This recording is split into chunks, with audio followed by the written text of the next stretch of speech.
Part 1. The Unwilling Guardian. Commander Cole never wanted to be a hero. He was a combat engineer, a man who fixed broken machines and built defensive walls. He was not a soldier, not a bodyguard, and certainly not someone who belonged on a fancy diplomatic ship flying through alien space. But the military had given him orders, and always followed orders. The ship was called the Terran Accord. It was one of humanity's best vessels, built to impress the aliens they were trying to make friends with. The mission was simple: carry a group of diplomats through space, smile at the aliens, and try not to start a war. They were one of the oldest species in the galaxy. They had ruled their corner of space for thousands of years. They were tall, nearly 7 feet, with skin that looked like polished stone mixed with the shell of a beetle. Their eyes were large and made of many small parts like an insect's eyes, and they changed color based on their emotions.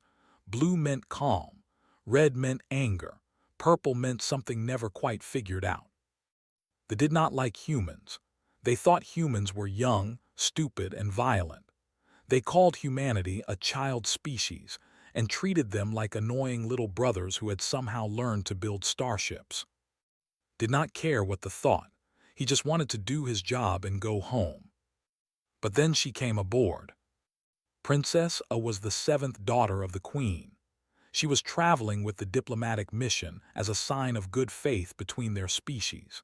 She was young for only about 200 years old, which made her almost a teenager by their standards. Saw her once from across the dining hall, surrounded by her royal guards. She was beautiful in a strange, alien way. Her skin shimmered like oil on water, and her eyes were the soft pink of curiosity. She looked at the humans like a child looking at animals in a zoo. Went back to fixing the ship's water recycler and forgot about her. 3 days later, the pirates attacked. They came out of nowhere, dropping from faster-than-light travel right on top of the Terran Accord. Their ships were ugly, patched together from stolen parts, but their weapons were military-grade. Someone had paid them very well for this attack. The first explosion threw across the engineering bay. Alarms screamed. Red lights flashed. He could hear gunfire in the corridors above him. His communicator crackled with desperate voices. The bridge was gone. The captain was dead. The guards were falling back. The pirates were heading for the royal quarters. They were after the princess. Did not think about what he was doing. He grabbed the first weapon he could find, a plasma torch used for cutting metal. It was never designed for combat. It was heavy, awkward, and would burn through its power cell in minutes. It would have to do. He ran through the smoke-filled corridors, stepping over bodies of crew members he had eaten breakfast with that morning. The sounds of fighting grew louder. He could hear the strange buzzing of weapons mixed with the sharp cracks of human rifles. He found the princess's guards making their last stand outside the cargo bay. They had pushed her inside to protect her, but they were dying. The pirates had some kind of device that made weapons stop working. The guards were fighting with their bare hands, and they were losing. Did not announce himself. He simply attacked. The plasma torch was meant to cut through ship hulls. It went through pirate armor like a hot knife through butter. The first 2 pirates died before they knew he was there. The third turned and fired, but was already moving, sliding under the shot and bringing the torch up through the pirate's chest. The corridor became a nightmare of fire and screaming. Had survived the siege of 442B, 3 months of constant fighting against an enemy that never stopped coming. He had learned things in that siege. He had learned that fear was useless. He had learned that hesitation was death. He had learned that a human being, when pushed to the edge, could become something terrible and beautiful. The pirates learned this too, in the last moments of their lives. 11 minutes. That was how long held that corridor. 11 minutes of close combat, of burning flesh and breaking bones. He took wounds that should have killed him. A knife in his shoulder, a bullet through his side, a piece of shrapnel that cut his face open from eyebrow to chin. He did not stop. He could not stop. Behind him in that cargo bay was a young woman who would die if he fell. So he did not fall. When the reinforcements finally arrived, they found a scene from a horror story. 17 pirates lay dead in the corridor. The walls were scorched black. The air smelled like copper and burning meat. And in the middle of it all stood a human, covered in blood, holding a half-melted plasma torch, swaying on his feet but still standing. Saw them coming. He saw their weapons raised. He saw the fear in their color-shifting eyes. He turned and looked into the cargo bay. The princess was there, pressed against the far wall, her eyes wide with shock. She was alive. She was unharmed. "She's safe," said. Then his legs gave out, and the darkness took him. He fell and they watched him fall, and none of them understood what they had just witnessed. A human, a member of the child species, had done what their best warriors could not. He had held the line. He had protected their princess. And he had asked for nothing in return. Princessa stepped forward, her robe stained with blood that was not her own. She looked down at the broken human at her feet, at the man who had saved her life. "Who is he?" she asked. "A maintenance engineer," one of her surviving guards answered. "Nobody important." But A's eyes shifted to a color none of them had seen before, a deep gold that meant something ancient, something significant. "He is important now," she said softly. "Take him to the medical bay, use everything we have. I want him to live." The guards obeyed because she was their princess. But as they carried the broken human away, A stayed behind, looking at the bodies of the pirates, at the scorched walls, at the evidence of what one nobody had done. She had many questions, and she intended to get answers. Part 2. The Queen's Curiosity. Woke up slowly, like swimming up from the bottom of a deep, dark ocean. His first thought was that he should be dead. His second thought was that the ceiling above him was very strange. It glowed. Soft blue light pulsed through it like blood through veins. The whole room seemed alive, breathing with him, watching him. He tried to sit up and found that he could. This surprised him. He remembered the knife in his shoulder, the bullet in his side. He remembered bleeding, so much bleeding. But when he looked down at his body, he saw only smooth skin. No scars, no wounds, nothing. "You have been sleeping for 12 of your days," a voice said. Turned his head. Princessa sat in a chair beside his bed. She was watching him with those strange, many-part eyes, and they were the soft pink of curiosity. "Where am I?" he asked. His voice came out rough like he had been screaming. "My prime, the heart of the empire." She tilted her head, a gesture that looked almost human. "You are the first human to ever set foot here." Looked around the room again. Everything was smooth, organic, grown rather than built. The technology was so far beyond anything human that it might as well have been magic. "Your wounds were severe," the princess continued. "Our doctors were surprised you survived long enough to receive treatment. They said human bodies should not be able to take such damage and keep functioning." "We're stubborn," said. "So I am learning." She leaned forward. "I have been visiting you every day since we arrived. I have many questions. I might have some answers. Why did you fight for me?" Blinked. Of all the questions he had expected, this was not one of them. "You needed help. I could help, so I did. But I am not human. I am not your people. My species looks down on yours. We call you primitives. We say you are violent and stupid." Her eyes shifted to a confused blue-green. "Why would you die for someone who thinks so little of you?" Was quiet for a moment. He thought about the question, really thought about it, because it deserved a real answer. "I wasn't thinking about any of that," he finally said. "I heard people dying. I saw someone who needed protection. The rest didn't matter." "I do not understand." "I know," he smiled, though it hurt his face.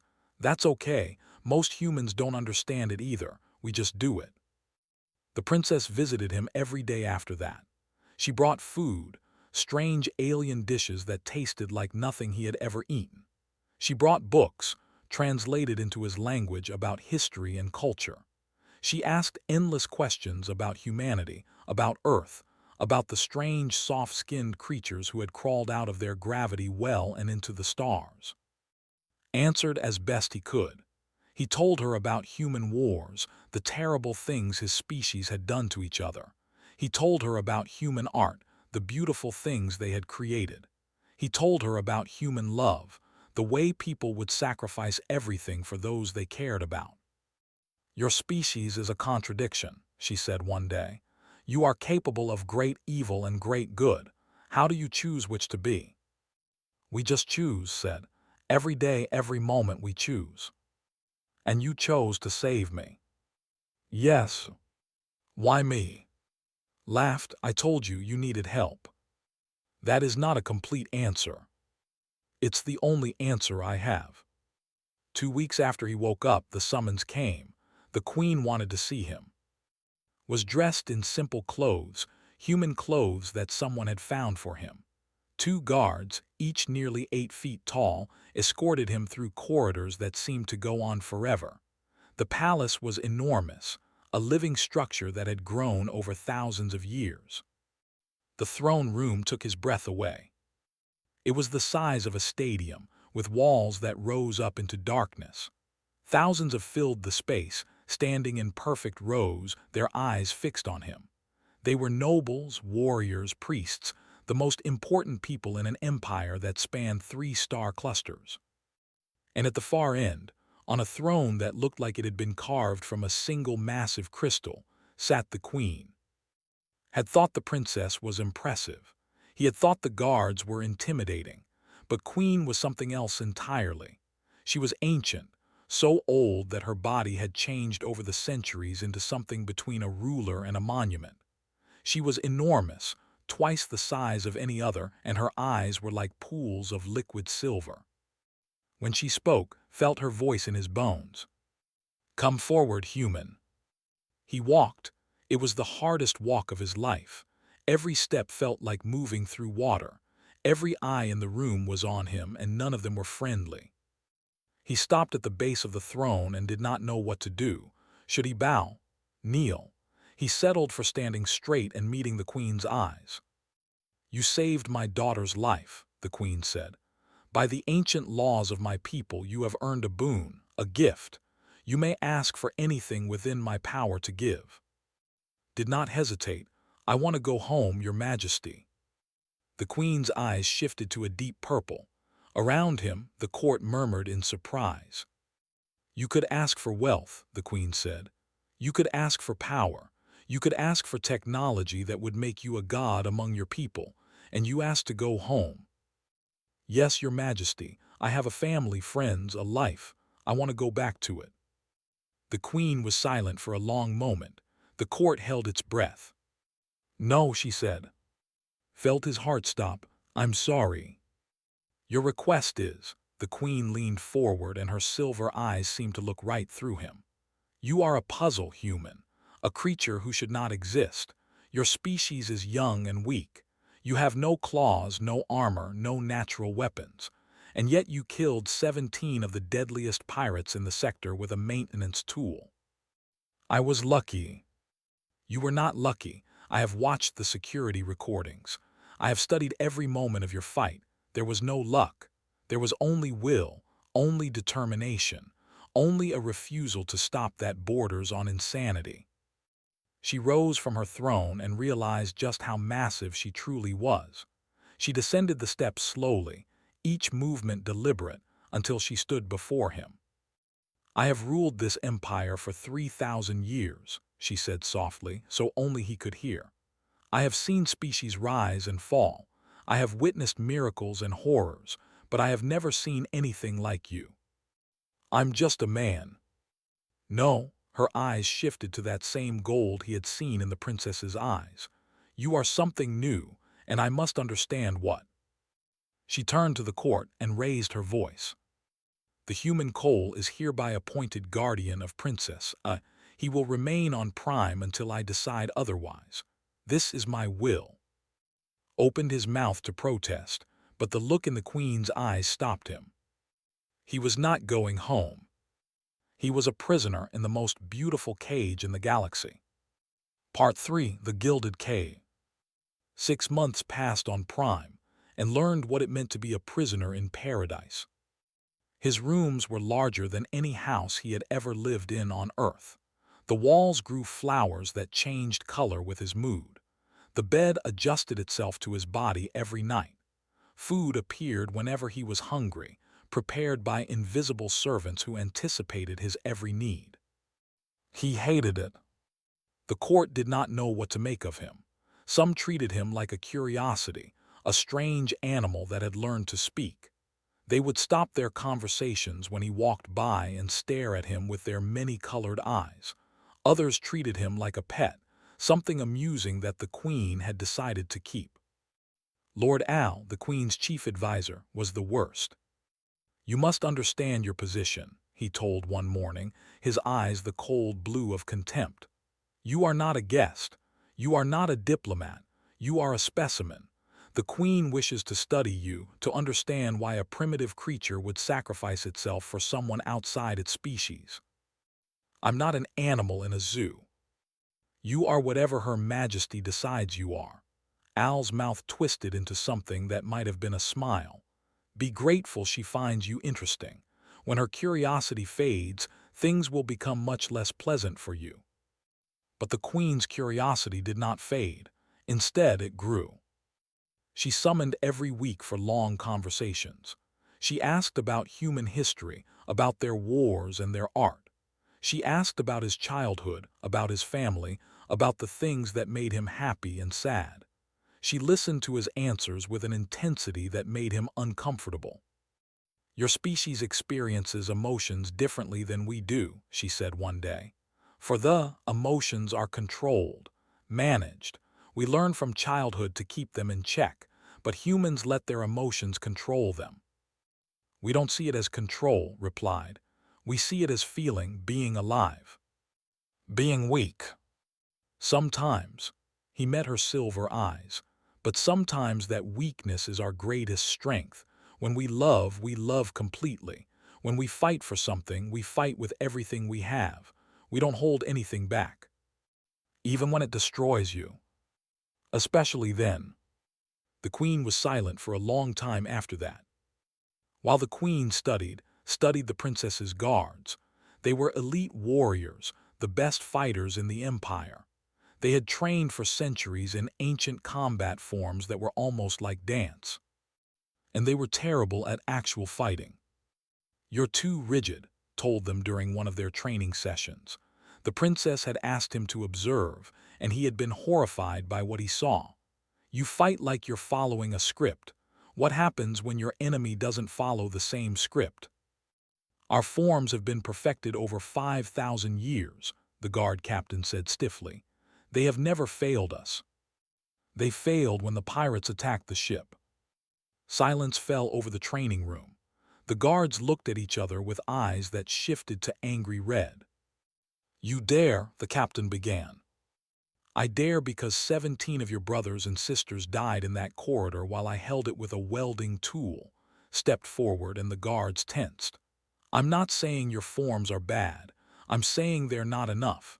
You need to learn to adapt, to think, to fight dirty when fighting clean gets you killed. We are warriors. We do not fight dirty. Then you'll die clean, and the people you're supposed to protect will die with you." The princess stepped forward. Her eyes were the gold of decision. "Train them," she said, "to teach them what you know." "My lady," the captain protested. "That is an order." "So train them." He taught them how to use their environment, how to turn everyday objects into weapons. He taught them how to fight in close quarters, where their tall bodies and long limbs became weaknesses instead of strengths. He taught them how to think like predators instead of performers. At first, they resented him. Then they began to respect him. Finally, some of them began to like him. But the changes did not stop with the guards. The princess began to change too. She spent more time listening to his stories about Earth. She asked about human governments, about democracy and freedom. She asked about human art and music and played her songs from his personal device, old songs about love and loss and hope. "This is beautiful," she said, listening to a piece by. "So sad and so wonderful at the same time." "Humans have always made music," told her. "Even when we were living in caves, we sang. It's how we deal with being alive, with knowing that one day we'll die." "Do not sing. You could learn." She looked at him with those strange, shifting eyes.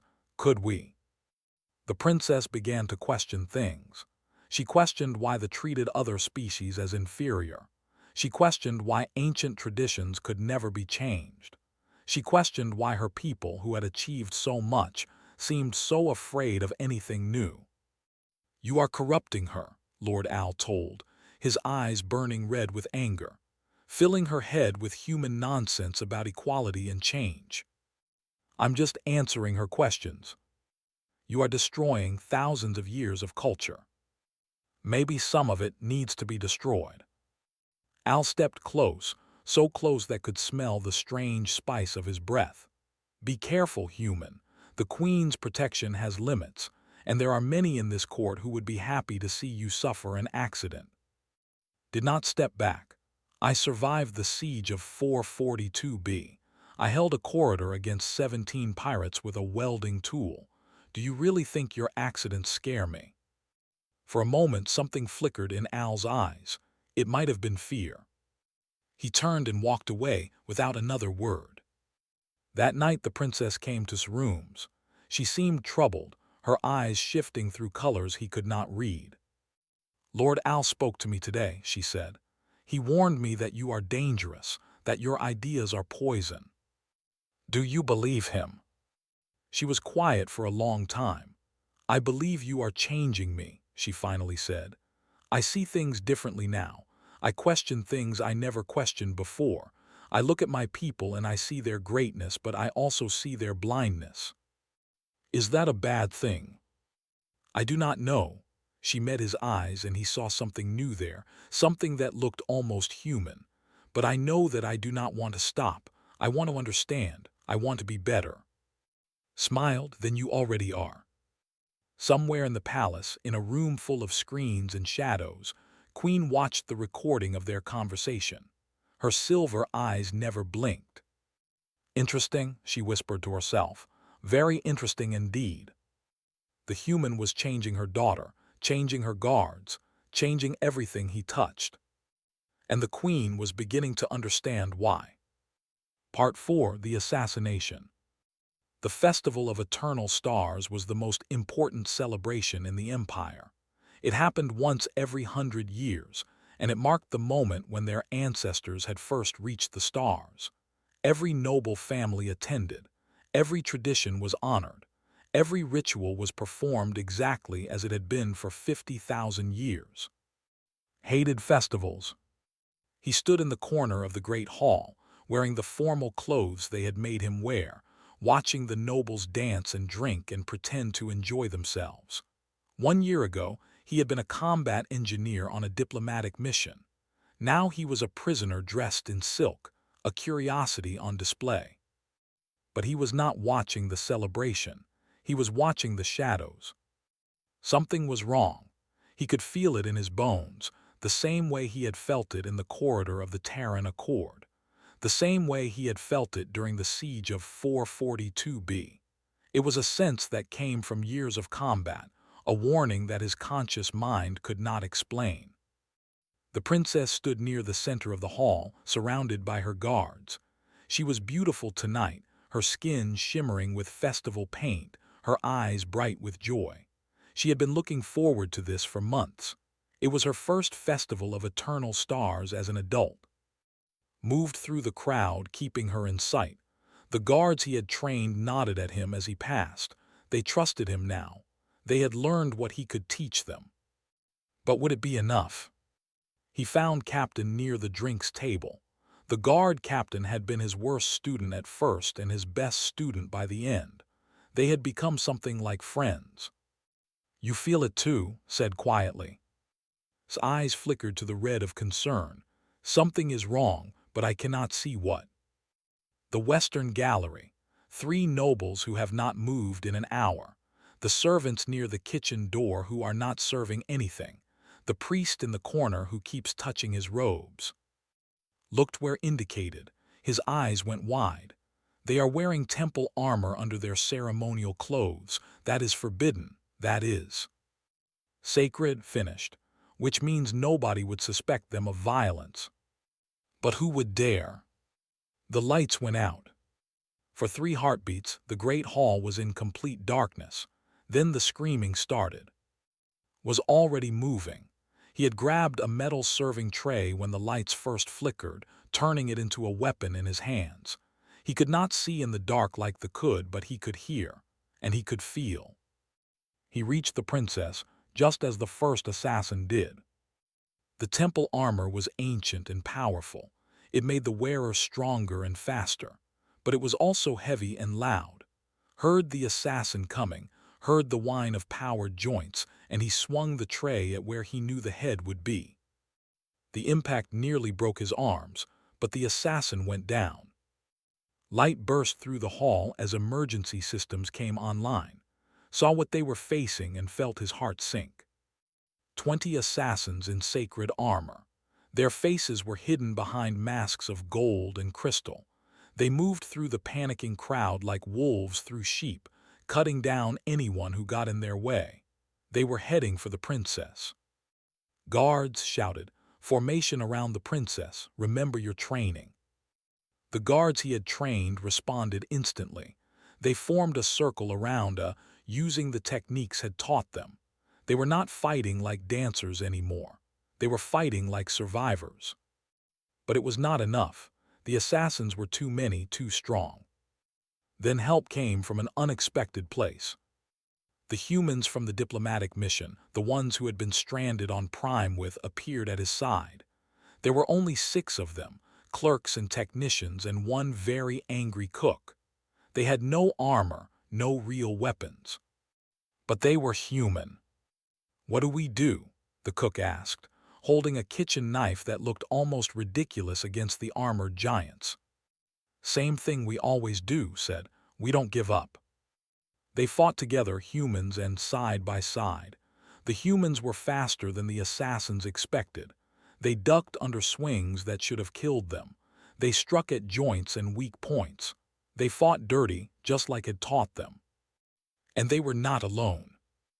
Young nobles, the ones who had listened to the princess's new ideas about equality and change, picked up fallen weapons and joined the fight.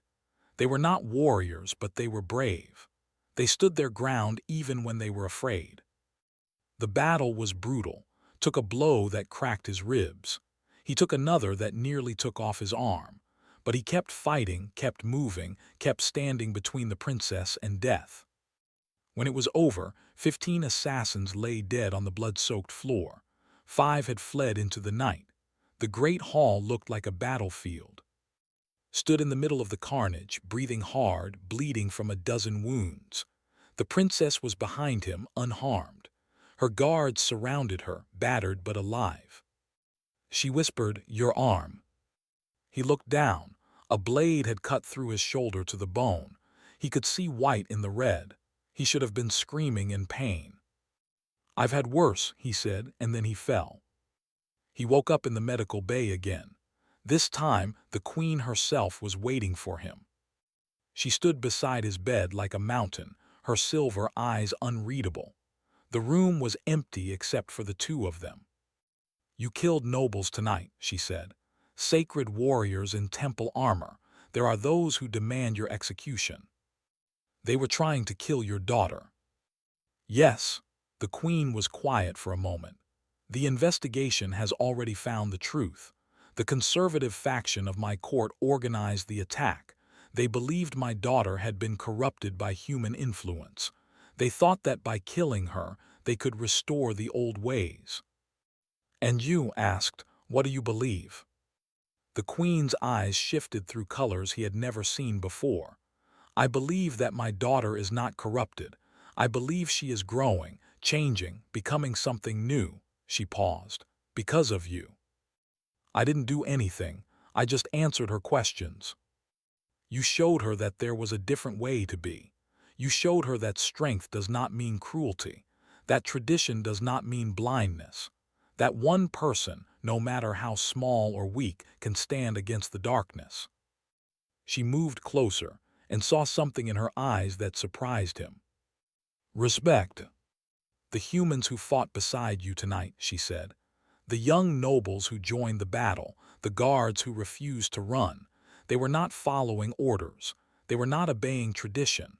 They were choosing to be brave. That's what humans do. We choose. Yes, the queen nodded slowly. I am beginning to understand that. She turned to leave, then stopped at the door. Rest well, Cole. In 3 days there will be a trial. You will stand before my court and answer for the lives you took. And what will you say? The queen's eyes shifted to gold, that ancient color of significance. I will say what I know to be true. She left him alone with his wounds and his thoughts. Outside the window, the stars burned cold and bright, watching over a world that was about to change forever. Part 5: The Choice. The throne room was full. Every noble family in the empire had sent representatives. They stood in perfect rows, thousands of eyes watching, waiting to see what would happen to the human who had killed their sacred warriors. Walked alone down the long aisle toward the throne. His wounds had been healed again by medicine, but he still felt the echoes of pain. He wore the simple clothes he had arrived in, refusing the formal robes they had offered him.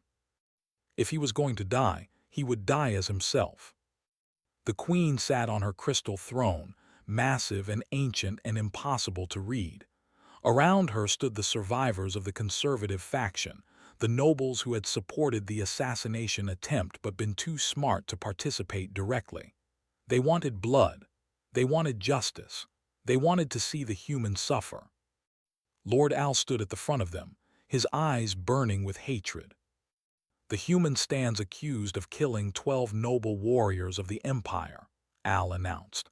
He stands accused of corrupting the mind of Princess. He stands accused of destroying traditions that have endured for 50,000 years. Said nothing, there was nothing to say. The punishment for these crimes is death, Al continued. Slow death, the kind of death that lasts for weeks, the kind of death that... I invoke the right of witness truth. The voice came from behind. He turned and saw Princessa walking down the aisle, her back straight, her eyes blazing gold. The court gasped, heard murmurs of shock and confusion. He did not know what the right of witness truth was, but from the reactions around him, it was something significant. My lady, Al stammered, that right has not been invoked in 600 years. It is not. It is my right as a daughter of the queen, said, her voice ringing through the hall. I invoke it. I will speak and none may interrupt me. She walked past without looking at him. She climbed the steps to the throne and turned to face the court. This human taught me something our empire has forgotten, she said. He taught me that strength is not the same as cruelty, that tradition is not the same as wisdom, that the measure of a people is not how they treat those above them, but how they treat those below them. Al opened his mouth to object, but a look from the queen silenced him. For 3,000 years, we have told ourselves that we are the greatest species in the galaxy, continued. We have looked down on younger races. We have called them primitives. We have kept them at arm's length because we were afraid. Afraid, someone shouted from the crowd. The fear nothing. We fear change, said quietly. We fear the idea that we might not be the best. We fear what it would mean if a human, a member of a species we call primitive, could do something that our own people could not. She pointed at, this man saved my life, not because I was a princess, not because he would be rewarded. He saved me because I was a person who needed help. He did not ask what species I was. He did not calculate the cost and benefit. He simply saw someone in danger and chose to protect them. Her eyes swept across the court. How many of us would do the same? How many of us would risk our lives for a stranger, for someone of a lesser species, for someone who offered nothing in return. Silence, heavy, uncomfortable silence. The assassins who attacked me were not monsters, I said. They were true believers. They believed so strongly in our superiority that they were willing to kill to protect it. They were willing to kill me, their own princess, because I dared to suggest that maybe, just maybe, we could learn something from others. She turned to face her mother. The humans have a word that I have come to love. They call it humanity. It does not mean being human, it means being kind, being brave, being willing to sacrifice for others. It is not something you are born with, it is something you choose. She took a deep breath. This man chose to be human when he saved my life. The humans who fought beside him at the festival chose to be human. The young nobles who joined them chose to be human. And now I am asking all of you to make the same choice. She turned back to the court. Will we be a people who execute someone for saving a life? Will we be a people who punishes courage and rewards cowardice? Will we be a people who clings to tradition so tightly that we strangle our own future? Her eyes found and she smiled. Or will we be something better? The queen rose from her throne. She descended the steps slowly, each movement drawing every eye in the room. She stopped before and looked down at him with those ancient, silver eyes. When I refused to let you leave, she said softly, I told myself it was curiosity. I wanted to understand how a primitive species could produce someone like you, but that was a lie. She paused and saw something in her eyes he had never expected to see. Vulnerability. I was afraid, she admitted. Afraid of what it meant that a human could be braver than my guards, more selfless than my nobles, more wise than my advisors. I kept you prisoner because I could not accept that my empire, my people, might not be everything I believed. She turned to the court. My daughter is right. We have forgotten what it means to be truly great. We have confused power with worth. We have mistaken age for wisdom. We have built an empire on the belief that we are superior to all others, and we have become blind to our own failures. Her voice rose, filling the hall. Coal of earth, you are free. You may return to your people whenever you wish, but I would ask, not command, that you stay. Felt his heart skip, stay. Not as a prisoner, not as a guardian, as an advisor, as a teacher. She glanced at her daughter, then back at him. As a bridge between what my empire was and what it might become. Thought about Earth. He thought about the family he had left behind, the friends who probably thought he was dead. He thought about everything he had given up when he held that corridor with a plasma torch. Then he thought about the guards who now fought with human adaptability, the nobles who had stood beside him at the festival, the princess who had changed an empire with a single speech. He thought about what he could do here, what he could build, what he could teach. Your Majesty, he said, I think I'd like to stay a while longer. The queen's eyes shifted to gold, true and bright. Then welcome, coal of earth, to the family. 100 years later, the human alliance had become the most powerful partnership in known space, not through war but through cooperation. Other species, seeing the impossible friendship flourish, began to reach out. The galaxy was changing. In the Great Hall of Prime, a statue stood beside the throne. It showed a human in battered armor standing guard. The plaque read simply, he stayed not because he had to, but because he chose to. In that choice, two peoples found their future. And in the archives, carefully preserved, was a recording of old Queen's private journals, made in her final years. The humans have a phrase that I have come to understand. They call it humanity. It means kindness. It means sacrifice. It means looking at a stranger and seeing family. I kept Cole prisoner because I could not understand him. He stayed free because he understood us better than we understood ourselves. I think humanity is not something one species owns. I think it is something all species might become if they are brave enough to try. Cole lived for another 60 years on Prime. He trained 3 generations of guards. He advised two queens. He watched the princess become a leader who changed the galaxy. And every night before he slept, he would look up at the stars and smile. He had come to this world as a prisoner. He would leave it as a legend. But more importantly, he had shown an empire of ancient aliens what it truly meant to be human. Not the species, the choice.